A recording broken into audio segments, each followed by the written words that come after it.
नमस्कार, अब दुनिया की फटाफट बुलेटिन में आप सभी का स्वागत है और नजर डालेंगे आज की खास खबरों पर। सुप्रीम कोर्ट ने टीएमसी की याचिका खारिज करते हुए चुनाव आयोग के फैसले को सही ठहराया। मतगणना के दौरान केवल केंद्र सरकार और पीएसयू कर्मचारी ही सुपरवाइजर होंगे। चुनाव आयोग के सर्कुलर का होगा पूरा पालन।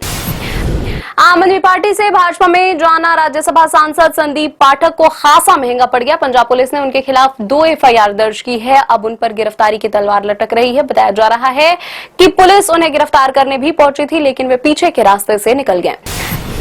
छत्तीसगढ़ के कांकेर जिले में बारूदी सुरंग विस्फोट में घायल 3 जवानों की मृत्यु होगी। पुलिस अधिकारियों ने बताया, कांकेर जिले में प्रेशर बम की चपेट में आने से 3 जवान घायल हो गए थे।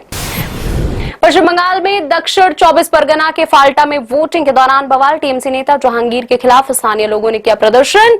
टीएमसी नेताओं पर धमकाने का भी लगाया आरोप। इलाके में सुरक्षा के सख्त इंतजाम। पंजाब भाजपा अध्यक्ष सुनील जाखड़ ने कहा, कुछ दिन पहले जिन्हें आपके नेता अपनी आंखों का तारा बता रहे थे, आज पार्टी बदलते ही उनमें कमियां दिखने लगी। क्या यह आपके दोहरे चरित्र का सबूत नहीं है? महाराष्ट्र बोर्ड 12वीं का परीक्षा परिणाम शनिवार को घोषित कर दिया गया। परीक्षा में 89.79% बच्चे हुए पास। लड़कों का पास प्रतिशत 86.80 और लड़कियों का पास प्रतिशत 93.15% रहा। रिजल्ट बोर्ड के ऑफिशियल वेबसाइट mahassscboard.in पर देखे जा सकते हैं। केंद्रीय दूरसंचार मंत्री ज्योतिरादित्य सिंधिया ने शनिवार को सेल ब्रॉडकास्ट चेतावनी प्रणाली की शुरुआत की। इसके बाद देश भर में मोबाइल फोन पर चेतावनी संदेश आने लगे। यह प्रणाली आपात स्थिति और प्राकृतिक आपदाओं के दौरान लोगों को उनके क्षेत्र में तुरंत सतर्क करने के लिए विकसित की गई है।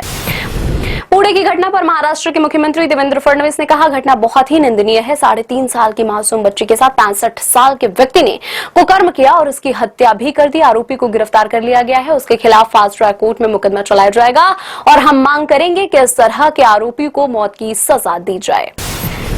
अमेरिका के राष्ट्रपति डोनाल्ड ट्रंप ने ईरान के ताजा प्रस्ताव को किया खारिज। इस प्रस्ताव में ईरान ने हॉर्मुज को शिपिंग के लिए खोलने और अमेरिकी प्रतिबंधों को खत्म करने की बात कही गई थी। इससे हॉर्मुज खुलने की उम्मीदों को लगा बड़ा झटका। पश्चिम बंगाल की मुख्यमंत्री ममता बनर्जी का दावा, तृणमूल कांग्रेस एक बार फिर भारी बहुमत के साथ सत्ता में लौट रही है और 200 से अधिक सीटें जीत रही है। कार्यकर्ताओं से कहा, आखिरी वोट की गिनती तक मैदान छोड़कर नहीं जाना है। पिछले चुनाव में ममता ने 213 सीटें जीती थी। अगले 7 दिनों के दौरान झारखंड, बिहार, ओडिशा में गरज बिजली और 50 की स्पीड से तेज आंधी के साथ बारिश होने की संभावना। पूर्वोत्तर राज्यों में भी तेज हवाओं के साथ बारिश हो सकती है।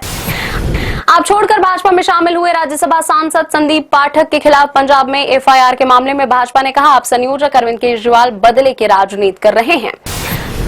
दिल्ली नगर निगम के वार्ड क्षेत्रों में रहने वाले निवासियों से अधिकारियों की अपील। कहा, सभी जनगणना 2027 के लिए जारी स्वगणना कायावाद में भाग लें।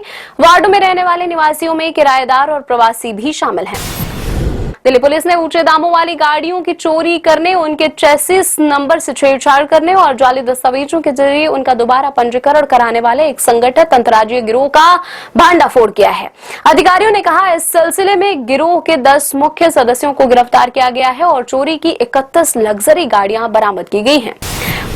कांग्रेस नेता पवन खेड़ा ने शनिवार को कहा, सुप्रीम कोर्ट में उन्हें अग्रिम जमानत मिलना इस बात का द्योतक है कि राजनीतिक प्रतिशोध के लिए निजी स्वतंत्रता को खत्म नहीं किया जा सकता है। खेड़ा ने राहुल गांधी समेत पार्टी के अन्य नेताओं का भी आभार व्यक्त किया। पाकिस्तान में पोलियो के 2 नए मामले सामने आए। इस वर्ष संक्रमण के कुल मामले बढ़कर 3 हो गए हैं। यह मामले इस बीमारी के उन्मूलन के पाकिस्तान के राष्ट्रीय प्रयासों के लिए एक बड़ा झटका है।